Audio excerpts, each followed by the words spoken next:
How to know if someone is on another WhatsApp call, 2025 guide. Hey everyone, welcome back to How to Mastery.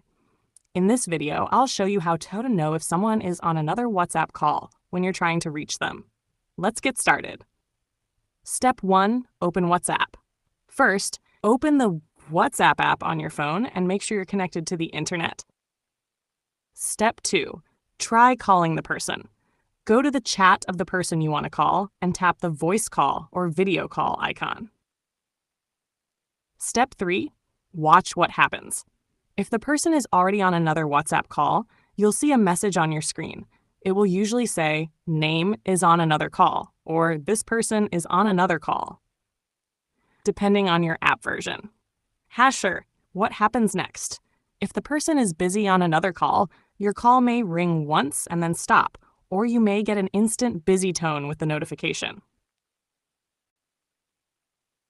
Bonus tip, hear ringing until they decline or miss it. And that's how you can check if someone is on another WhatsApp call. If this video helped you out, hit like, subscribe to How to Mastery, and comment below if you have any WhatsApp questions. Thanks for watching.